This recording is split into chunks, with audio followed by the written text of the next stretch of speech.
Hello YouTube. This is the build up to the video after this.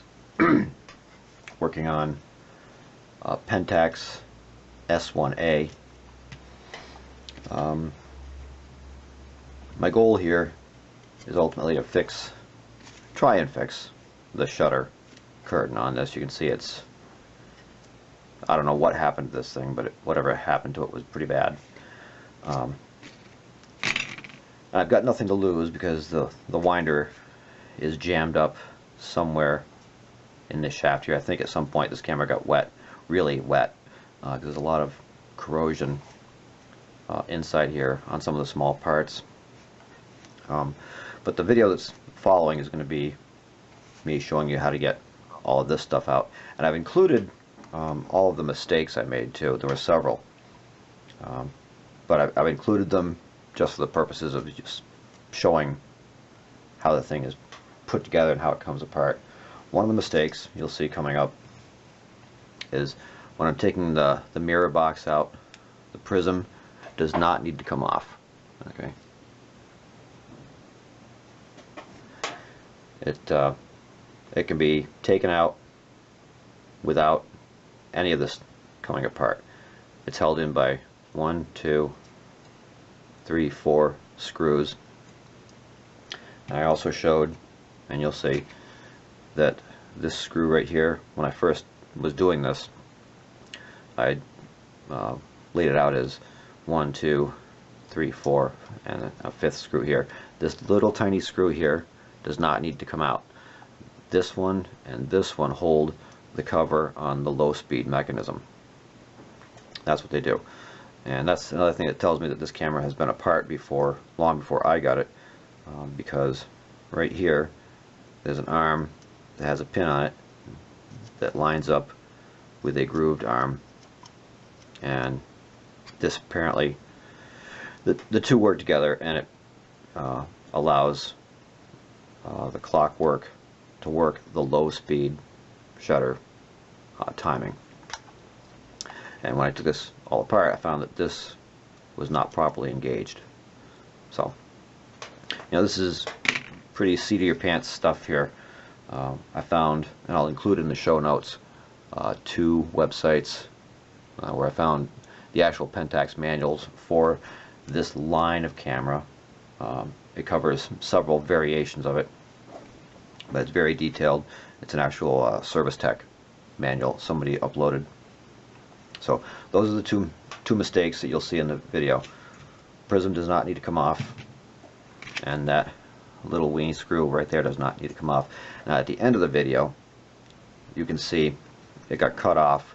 Actually, I'll include that at the end. So that's what I'm doing. I'm taking this apart. I'm going to try my hand at fixing the shutter curtain, actually making a new one. I've ordered a little piece of shutter curtain material and the ribbons. And we're going to see how that goes. But for right now, I'm just showing you how to take this thing apart, or how I took it apart. Certainly not, this is not the best way. And we'll take it from there and see how it goes. Hello YouTube. Today I wanted to quickly go over the disassembly of the top portion of Pentax S1A, which is one of the various models that preceded the K1000. Actually, it preceded the Spotmatic. This one has no internal metering, and all features are very simple and basic. So for this video, I'm just going to show you how I took the top off. I've already got the bottom off. You can see that that's just 4 screws, and the bottom comes right off. And when you take the bottom off, don't lose that little washer, because that goes on a little clutch for the rewind. I want to make sure that doesn't get lost. So diving right in, I've already done this once, so everything's just going to come apart pretty easy. Your results may vary. To get the face off, it's these 4 screws.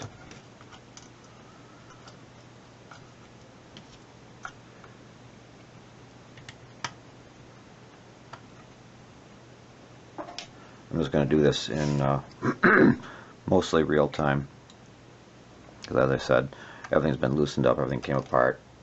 It wasn't until after the fact that I decided to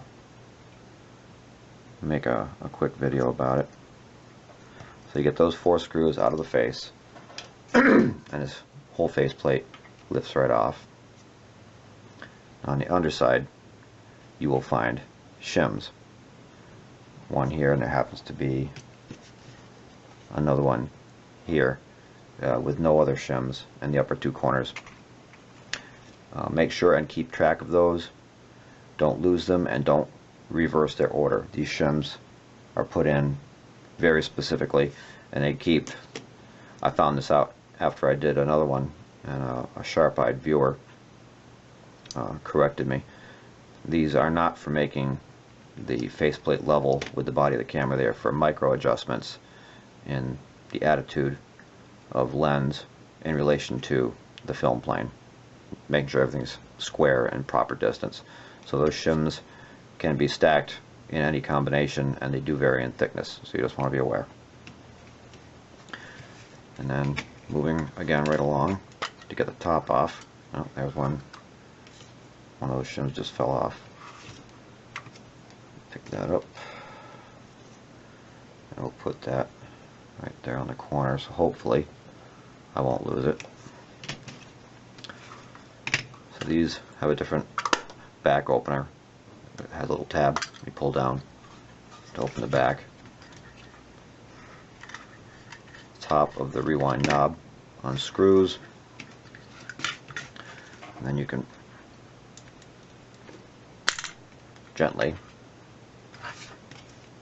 pull that out, and then I will screw it right back onto its knob so it doesn't get lost.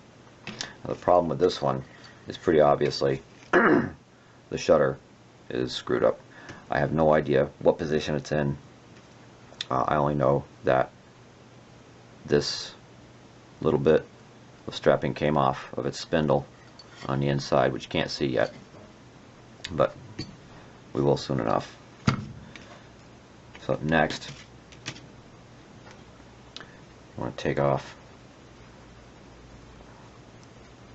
There's a spannered nut under the rewind knob. You want to take that off.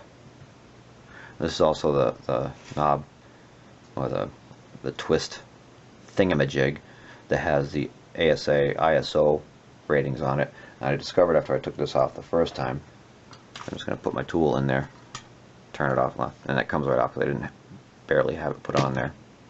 But it unscrews, and you have the knob, the wavy washer, and below that is a badly decomposed brass wafer washer. It'll come off. So just keep those in that order. I discovered that after I took this apart that I'm not really sure why the ASA is marked on this knob, because it doesn't change anything on this camera. It's static. It's set the way it's set. I assume it's just so that the user knows what type of film he's used. And then you move along to the cap on your winder, and you loosen but do not remove 3 little set screws. I've seen them referred to as grub screws. I don't know what they're actually called. Loosen those up without removing them. That cap comes off. And then you have the winder disc. I hope this is on camera. The disc that tells you what frame you're on. That comes off. And then there is a sprocket. Oh, one other thing. When I took this apart the last time, or put it back together I should say, there is a little screw you should see like that holds all this stuff together. I did not put it in the last time, so when you take this cap off, you're going to see the little disc with that screw. And I believe, let me just double check, make sure I'm not telling you the wrong thing. Yes, this is a left-handed thread.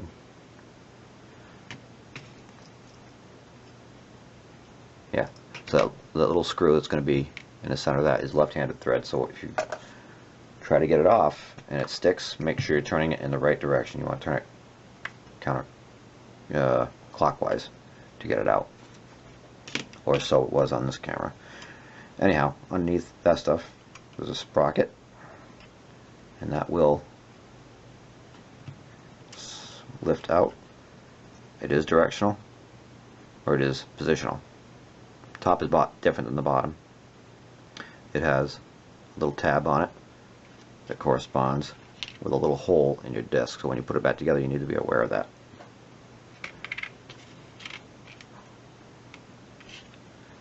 And then, I don't know what this is called, but this is the next piece in line. Oops, I'm out of order. Sorry about that. You have another screw, which is right hand thread. Comes undone. I don't know what these nuts are called, but they're round, and they have slots for whatever kind of tool you're going to use to undo them. That comes off, and then this little gizmo I was going to try and take off first comes off, and it just sits in there. And when you put it back together, one thing you've got to make sure and do is to have this arm, and I'm making a complicated mess out of this, but this arm has to be back here and out of the way when you put the sprocket back on, because this is what ticks off your frames. See the little nubbin right there that jacks that sprocket around. So that sits down in there. And then you've got this, I don't know what to call that, but that's next. And when that goes back on, you need to make sure this arm is pulled back. Hope you can see that. And it goes on the far side of this, I don't know what you call that. It sticks up out of the body of the camera, and this little arm wants to be on this side of it. And from there you've got two screws right here, which are right-handed thread. And once they are loose, you can take the wind lever off, set that aside. Positioning of this is a little trickier. This is another gizmo. Your shutter speed knob has, again, three screws in it. I didn't tighten these up very much. You want to be mindful of the position you took it off in, and try not to move it if you can help it.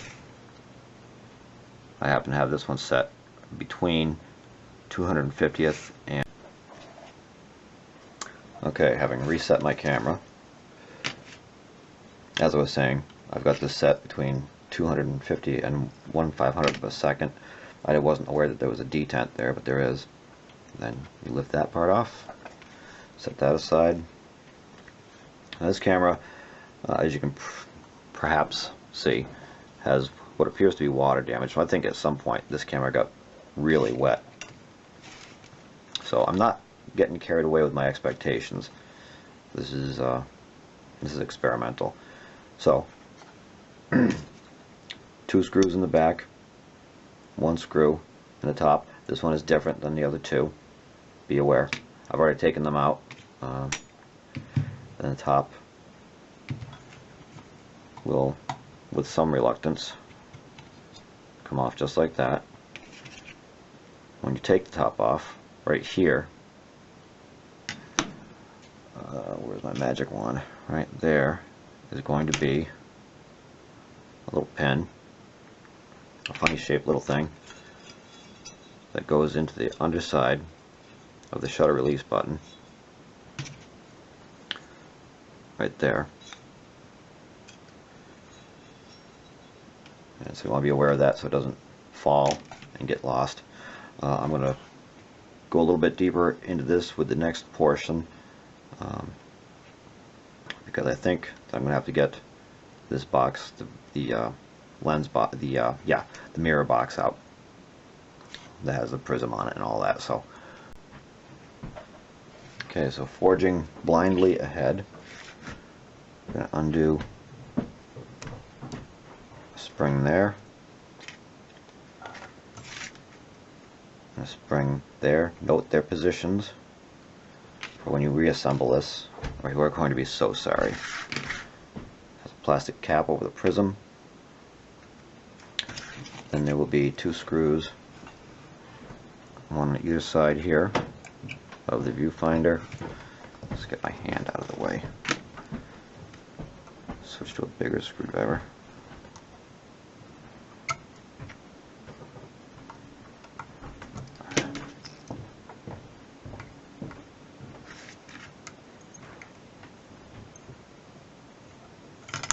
Oops. Try to avoid that. And that removes.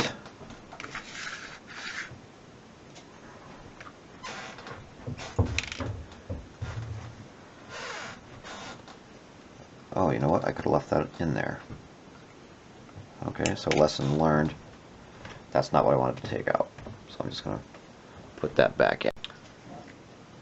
Having corrected that mistake, I'm going to go to the 2 correct screws, which are the ones on the next step down. These are the ones I did take out. These are the ones I got to take out.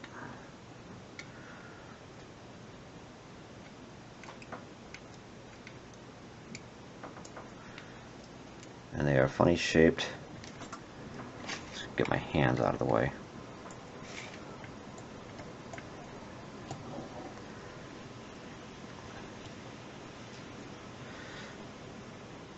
Someday perhaps I'll be able to invest in some decent lighting and a better camera. There's my hand in the way again.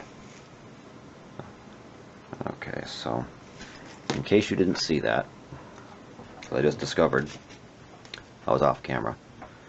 These are the screws I did take out the first time, which are the wrong ones. These right here are the ones I actually needed to take out. Little screws, big head. Try and make this visible for all. And that's that. And then after those, you've got 1, 2, 3 more in the series. Let's try and be on camera here. Here in the land of learning as you go.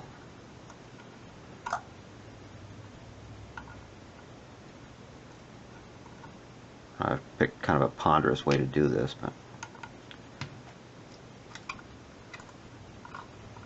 my point is to show that it's not super complex, at least to get yourself into trouble. That part's easy. Always remembering this is a great way to destroy your camera. Okay, then lift that off of there. And it has no electrical or mechanical connection, so it'll lift right off.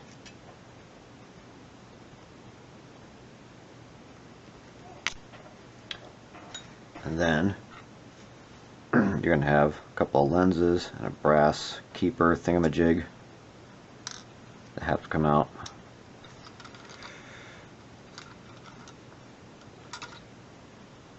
There's that, and that. These are probably directional, so keep them in order, and you will have to clean them after handling them.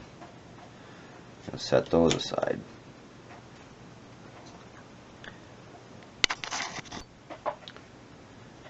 Next, you, as far as I can tell, have 3 screws on the bottom. One here, and one cleverly hidden behind this lever. This camera being screwed up, I can move this gear, actually force it is what I'm saying, and that'll expose that third screw. I'm going to take these two out, and I'm going to cross my fingers and hope that they're all the same.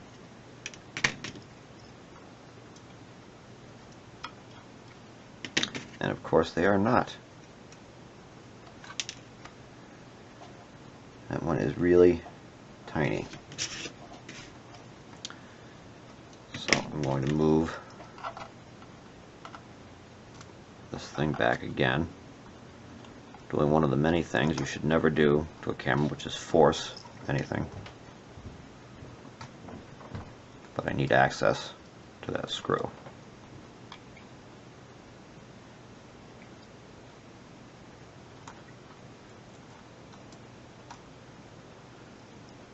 Now that one's captive, so I'm going to let it sit in there, and then hopefully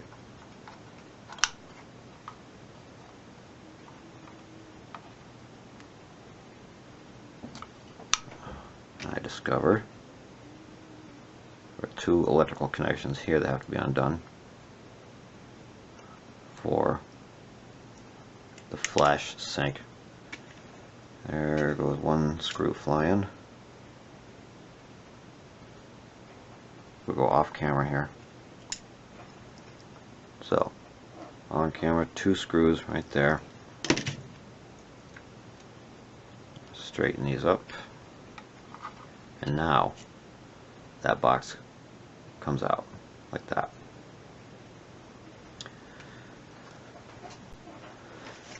So, having withdrawn the mirror box, we can see there's another shutter strap. I don't know what you'd call it. One is broken off on top. The other one is right there. I want to take the tension off of the two spools. Now these have like the coolest adjustments. You can take a screwdriver, they're right here, here and here, to adjust the tension on the curtain drums.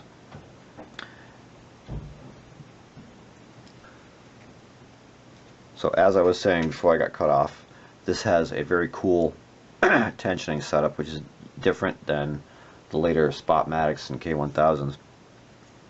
What you can do is on the two gears on the bottom of each of the spools, the tension, the shutter curtain, all you have to do is take your driver and you can click it around as much as you want, well, as much as is safe, and it's got just a little moving arm that holds the gear in place, so wherever you crank it is wherever it stays, whereas on like the Russian cameras has a nut, a shaft and a nut and a screw that'll have to be manipulated. And later than this, Pentax had kind of a neat system too, where you could it was almost like a rack and pinion kind of a thing. You stuck the screwdriver on a screw tip and it was geared so you could turn it and it would crank up the tension on the drums. This does not have that. It's just very straightforward, and it's not secured. It's not lacquered into place. It can be adjusted as needed at any time. I just wanted to show you that as the last thing for this part of the video. Until next time.